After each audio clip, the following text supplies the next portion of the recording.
네, 오밤중에 뉴스 함께하고 계십니다. 나도잼 유튜브도 이상한 물질 잔뜩 뿌려놨어요. 예, 그렇다고 하더라고요.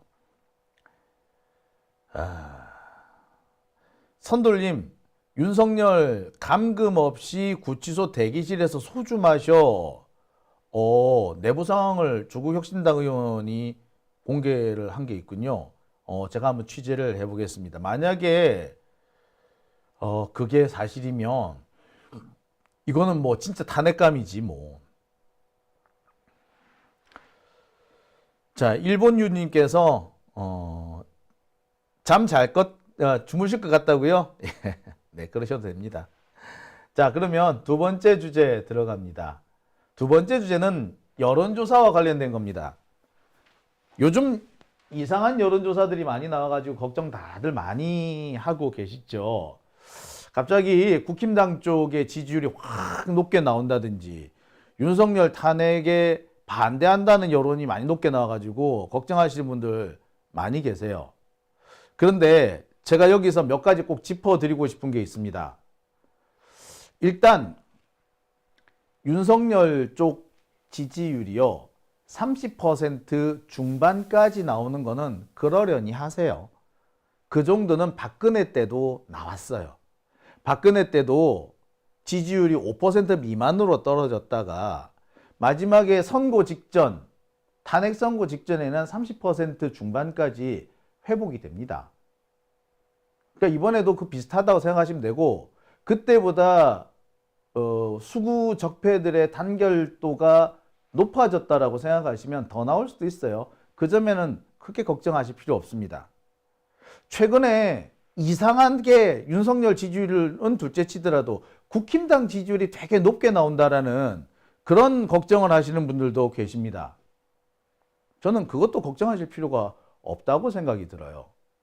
일단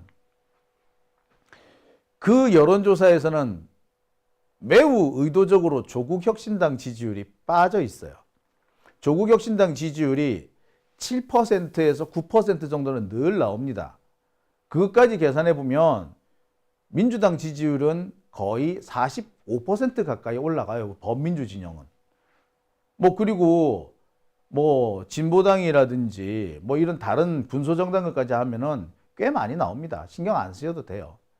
민주당 지지도가 조금 빠지고는 있으나 그만큼 조국혁신당 지지도가 높아지는 것도 있고 중도층으로 빠져나가는 것도 좀 있습니다.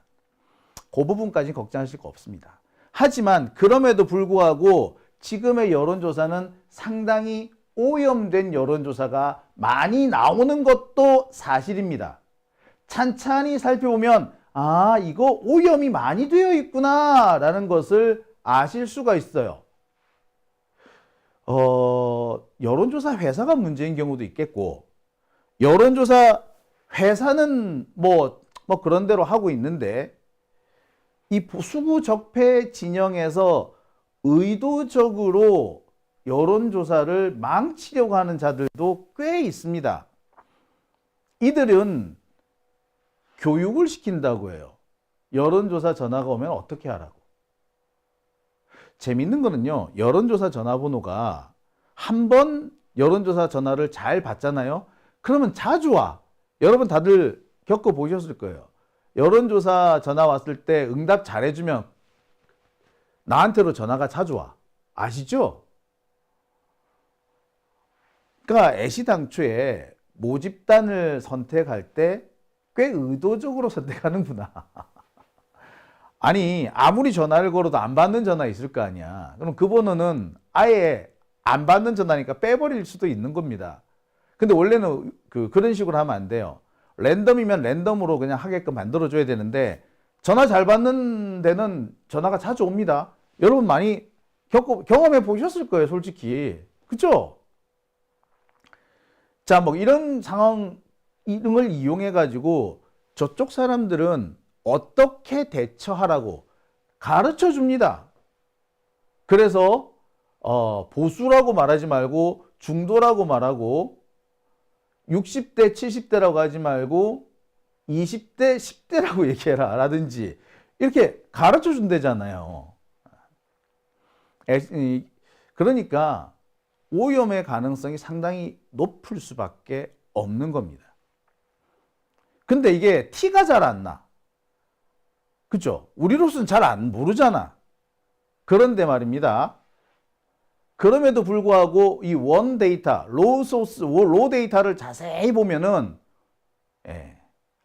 이게 오염이 됐구나라는 것을 어느 정도는 알 수 있습니다.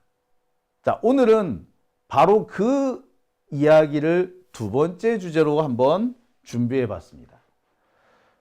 자, 지금 보고 계신 이 그래프는요, 펜앤마이크라고 하는 보수 쪽에서 조사한 겁니다. 민주당 지지율은 39%, 국민의힘 지지율이 42%로 나왔어요. 국힘당이 3% 높게 나왔네? 자, 펜앤마이크가 리서치에 의뢰해서 어제 발표한 내용입니다. 그죠? 예. 자, 여기 보면은 조국혁신당 지지율도 4%로 매우 낮게 나옵니다. 개혁신당 지지율도 2%로 나왔어요. 그리고 지지정당 없다도 낮게 나옵니다.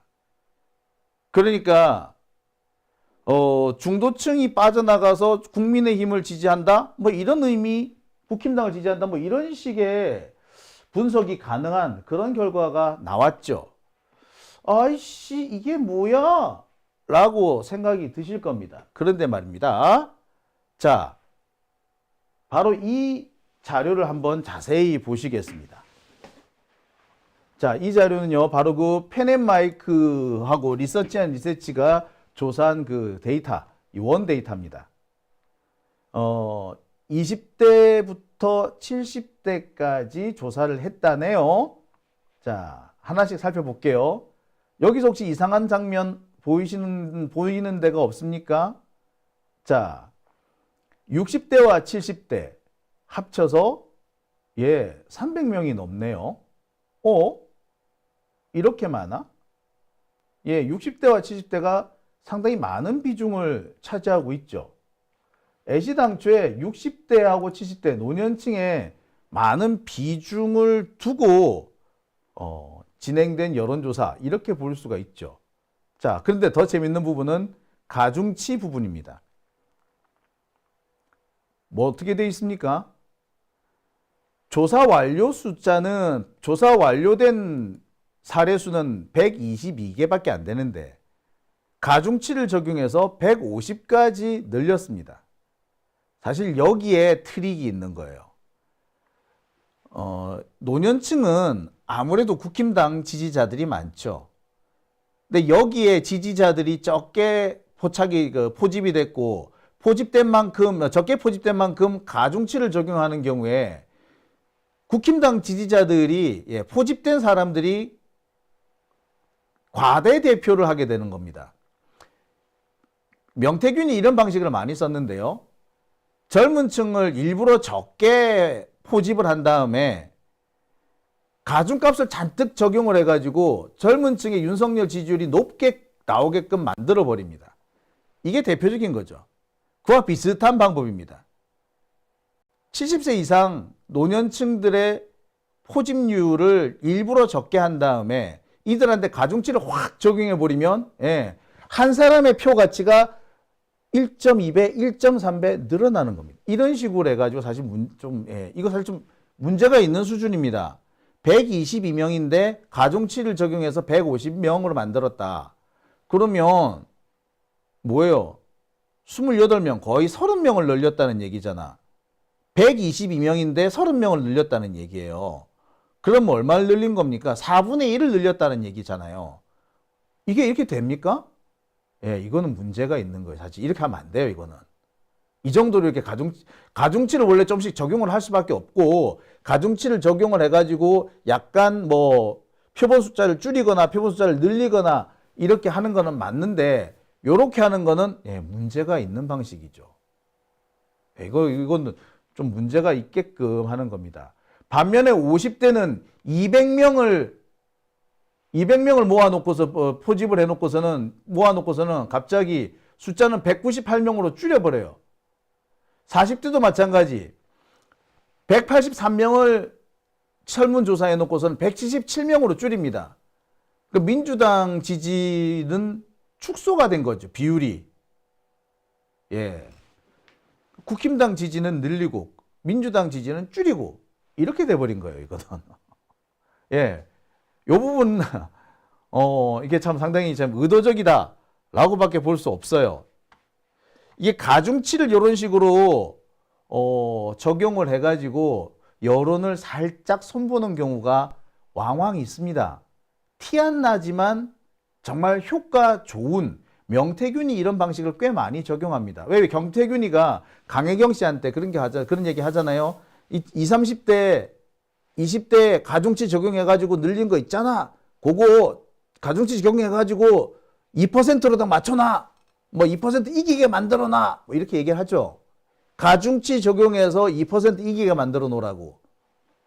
이게 바로 그런 수법인 겁니다. 자, 이 펜앤마이크에서 한 거니까 일단 의심스럽긴 한데 의심스러운 장면은 또 나옵니다. 바로 질문인데요. 질문 보는 이 순간 저는 확 전화를 끊을 것 같습니다.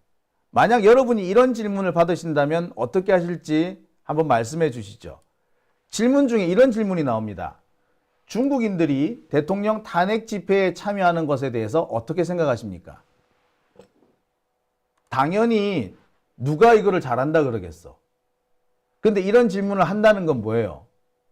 저 같으면 이런 질문 하는 그 순간에 전화 확 끊어버릴 거예요. 이 개새끼 하면서 이거 저기 적폐 새끼들이 하는 여론조사구만 하면서 끊어버릴 거예요. 바로 이 질문에서 진보 진영의 사람들, 우리 민주시민들 전화를 끊어버릴 겁니다. 중간층에 있는 사람들도 이 전화 받는 순간에 이거 좀 이상한데? 하고 아마 이 여론조사 좀 이상한데? 하고 끊어버릴 것 같아. 그러니까 보수 쪽 사람들이 주로 참여하는 여론조사가 돼버린 거예요. 이 질문 받는 순간에 전화 안 끊겠어요? 근데 여론조사라는 게 그렇습니다. 질문 전체에 다 응답을 해야지 완성이 되고 그래야만이 여론조사 그 수치에 포함이 됩니다. 그죠? 중국인들이 탄핵 집회에 참석하는 거에 대해서 어떻게 생각하십니까? 이 질문 받는 순간에 나 같으면 끊어버리겠어요. 여러분도 어떠시겠어요? 제정신 바뀐 사람이면 이 질문 듣는 순간 이상한 새끼들 아니야 하고 끊어버릴 겁니다. 또 있습니다. 두 번째 질문. 카카오톡과 같은 메신저 앱에서 내란 선전과 관련된 가짜 뉴스를 단순히 퍼나르는 일반인이라고 할지라도 내란 선동으로 고발하는 것에 대해 어떻게 생각하십니까? 단순히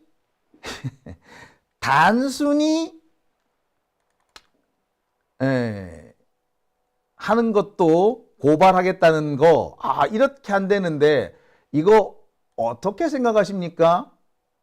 이게 뭐예요? 의도적이네? 그죠? 이거 의도적인 거 아닙니까? 저는 이거 의도적이라고 생각이 들어요. 아니, 이 자식들이 장난하나? 저는 이 질문 듣는 순간에 확 끊어버릴 것 같아요. 어떻습니까, 여러분? 여러분들께서는 어떻게 생각하십니까? 다시 한번 볼까요? 자, 대통령 탄핵 집회에 중국 사람들이 참여하는 거 어떻게 생각하십니까? 당연히 반대지. 누가 이게 찬성합니까?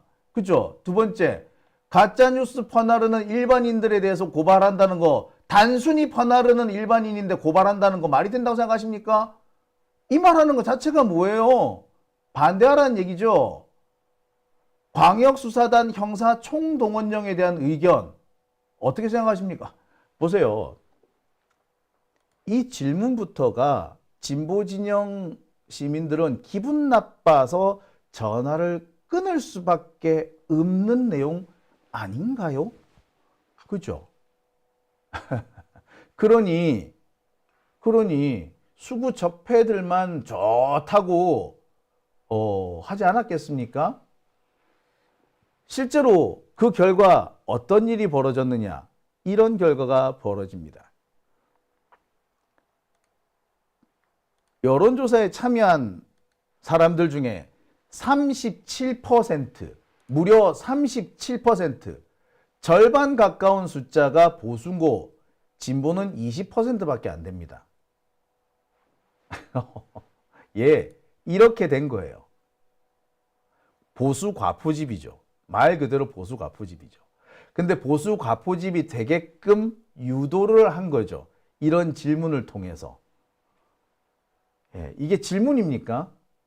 애시당초 이 질문을 보는 순간 저는 기분 나빠서 이 설문에 응하고 싶지가 않을 것 같아요. 오염될 수밖에 없죠. 오염시키라고 오히려 작당하는 그런 내용 아닌가요?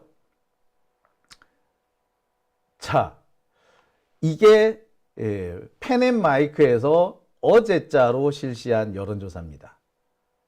자, 펜앤마이크, 걔네들이 원래 그런 놈들이니까 그렇다 치고, 그럼 갤럽은 뭔데? 자, 이거 역시 어제자로 나온 갤럽과 데일리 오피니언이라는 회사의 여론조사 내용입니다. 데일리 오피니언도 제가 알기로는 이게 극우 쪽 매체예요. 그러니까 극우 쪽 매체들이 지금 여론조사를 많이 하고 있는 것 같고, 그 여론조사 업체들도 여론조사를 의뢰하는 쪽 입맛에 맞게 여론조사를 설계하는 것 같습니다. 어쨌거나 이 갤럽 여론조사에서 국힘당의 지지율이 민주당을 앞섰다라는 이런 결과가 나왔습니다. 조국혁신당 지지율이 4%로 떨어졌다는 거. 그러니까 되게 앞에 이 펜앤마이크에서 했던 여론조사 결과하고 되게 유사한 결과가 나왔죠. 자, 갤럽이니까 믿어도 되나 하겠지만 아닙니다. 요것도 한번 보시겠습니다. 저는 이 내용을 보다가 으아 했어요. 자, 이 원데이터 부분인데요. 여러분 여기서 이상한 점 혹시 발견 못 하셨습니까? 자, 이것은 윤석열 탄핵에 대한 질문입니다. 찬성하냐? 반대하냐? 각 지지정당별로 물어봤네요. 민주당에서는 윤석열 탄핵 찬성이 97, 반대가 2%. 이 반대는 뭐야? 국힘당은 찬성은 13%, 반대가 81, 그렇다 치고. 무당층은 찬성 63%, 반대 13%. 뭐 그렇겠네. 응답 거절이 24%네. 그런데 조국혁신당은 뭐야? 조국혁신당은 왜 아무 수치가 없죠? 예. 조국혁신당은 빠졌나? 빠졌네? 어이? 이게 뭐야? 이게 뭐야? 조국혁신당 지지자 42명이 다 빠져버렸네? 이게 왜 빠졌지? 어떻게 된 거죠? 그러니 이상한 결과가 나올 수밖에 없는 거 아닙니까? 그 결과 어떻게 나왔느냐? 윤석열 탄핵 찬성이 57%로 떨어지고 윤석열 탄핵 반대가 36까지 올라 버려요. 조국혁신당 42명이 아예 빠져버렸어. 이게 뭔데? 이게 뭔데?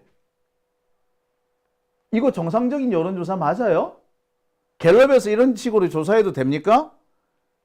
이런 걸 보고 뭐라 그럽니까? 개판이라고 안 합니까? 개판? 예. 아니, 씨발, 진짜. 뭐, 이게 여론조사야? 이게 뭐 여론조사냐고, 이게. 에? 여러분 보세요. 이게 말이나 됩니까? 이걸 여론조사라고 할 수 있어요? 에? 이러니. 자, 그 다음에 한번 볼게요. 성향별 보세요. 여기도 보면 보수 338, 중도 278, 진보 262. 보수가 여기도 많이 포집이 됐죠. 역시 보수 과포집 상태입니다. 어떻습니까? 이거 오염된 여론조사 결과라고 봐야 되지 않나요? 여러분들 이거 정상적이라고 할 수 있습니까? 아니 여러분 이게 말이 된다고 생각하세요? 이게? 저 이걸 보고 정말 어처구니가 없었습니다. 이런 걸 보고 우리가 사기라 그러지 않습니까? 이런 거 보고 여론 조작이라 그러지 않습니까? 이거 모르는 사람은 아예 이 조국혁신당 지지자 42명이 윤석열 찬성인지 찬성인지 반대인지 싹 사라져버린 이 부분, 이거 뭐라 그래야 돼, 이거? 에? 이거 뭐죠? 이거 뭐예요, 이거?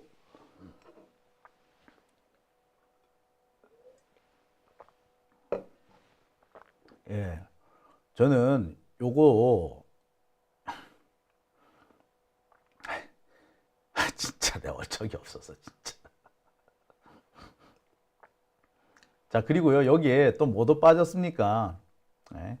지금 뭐 개혁신당은 아예 빠졌죠. 뭐 개혁신당 뭐 2%밖에 안 되니까 뭐 그렇다 치지만 개혁신당 지지자도 한 20명 정도가 있는데 이 사람들도 빠졌잖아.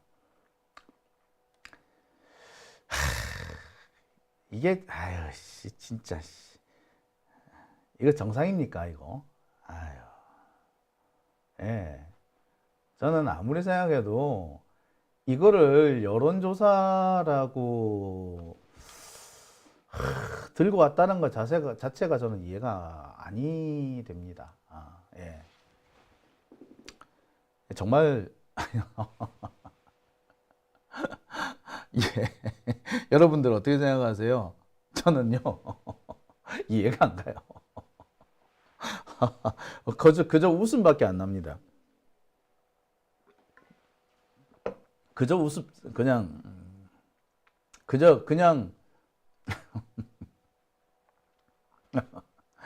자, 여기서는 이걸 봐야죠. 무당층을 봐야죠. 무당층에서 윤석열 탄핵 찬성이 63%입니다. 반대는 13%에 불과하고요. 응답 거절이 24%입니다.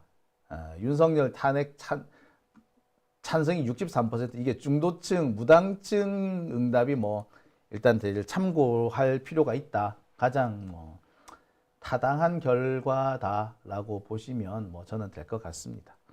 아따. 예. 자, 오밤중의 뉴스 함께하고 계신 지금 시각 12시 15분입니다. 예. 자, 여러분 여기까지 보시니까 아시겠죠? 아, 그렇구나. 예. 아, 그렇습니다. 네. 오밤중의 뉴스 두 번째 주제는 여기까지 하고요. 그러면 댓글 보고 세 번째 주제로 넘어가겠습니다.